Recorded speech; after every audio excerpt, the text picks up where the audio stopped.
I'd like to make a couple of videos if I may today. Now, one of these things I'm going to talk about happened a couple of weeks ago. One is a little more recent. I had a little bit of a cold. It wasn't enough to stop me from working, obviously, because you know me, but my throat was real hoarse, and imagine me having to yell on the street with a hoarse throat. So I was a little busy also, so I didn't make videos. Now, there was a carjacking a couple of blocks away from me at a gas station, a gas that I've been to many times. And the police department said it on Facebook, and they released an initial report saying there was a carjacking, a woman was involved, the woman is fine, the suspect is caught.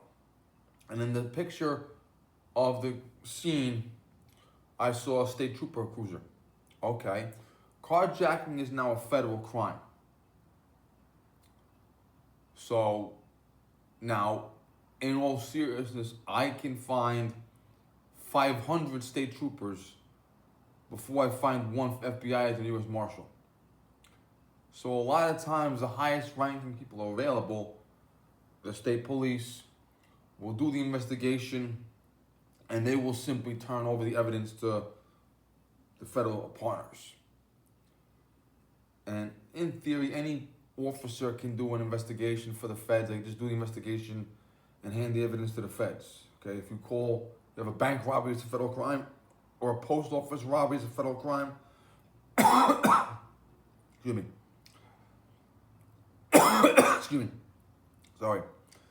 And you'll literally get the village cop there to do the report first. And he'll simply hand the report to the FBI, to the marshals, whomever. Okay? So I didn't think anything of the state police being there. No, I was not there. I saw the picture in the after effect. Then they released the full report. What happened exactly? Okay. A 17-year-old guy tried to carjack a woman with a knife. He got in her car on the driver's side. I don't know if he was trying to take the car. I don't think he wanted to take her. But he wanted to take the car at least. And because she's there getting gas and he's taking it from her physically, that is carjacking. Carjacking means I take the car from you physically. Grand theft auto means I jumpstart it when you park it. Okay? Carjacking is a lot more serious because it often involves a violent act against a person's physical being.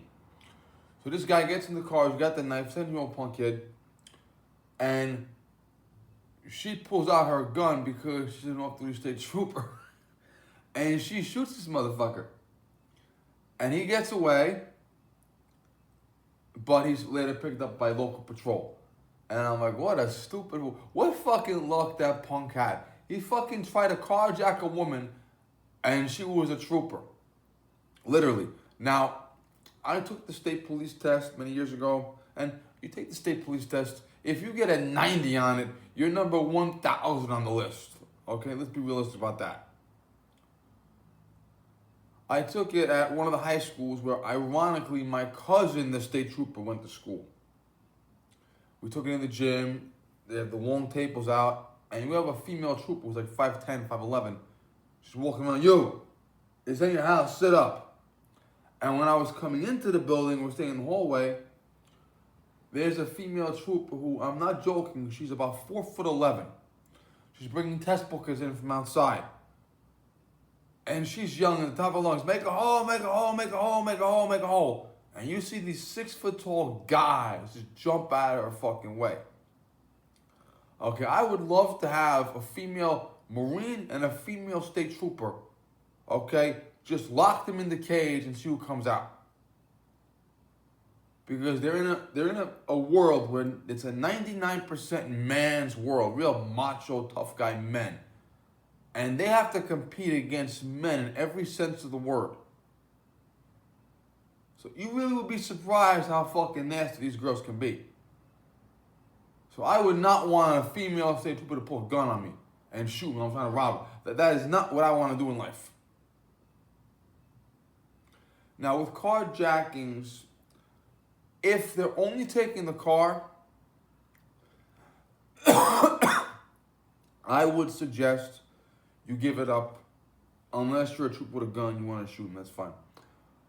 But if they're taking the car with you or they're taking the car with your baby in the back seat, I would recommend fighting back at that point. And I always recommend a fixed blade knife, cold steel spike tanto, because in the confines of a car, and the trooper might have been standing outside the car shooting into it. In the confines, motherfucker, my throat, oh shit. In the confines of the car, if you're shooting anything higher than a BB gun, if it's 22, 38 special, the sound of that bullet leaving that gun, especially if it's a revolver with a magnum load in it or some shit like that, or a 9mm plus P plus B plus, the sound of that bullet being fired, you're gonna get knocked out cold. That's the truth. Now, from a legal standpoint, stabbing and shooting someone is legally the same thing. You're using deadly force. But if I'm about to be kidnapped, if my baby's about to be kidnapped, okay, I would say at that point you got no choice. Now, the female trooper, she shot the guy, obviously because the guy's got a knife on her, and that's a threat. But now, because she's a state trooper, even though she's off duty, she has no obligation to retreat. And if you look at our state law, if you honestly believe you are being threatened with robbery, you don't have to retreat unless you want to.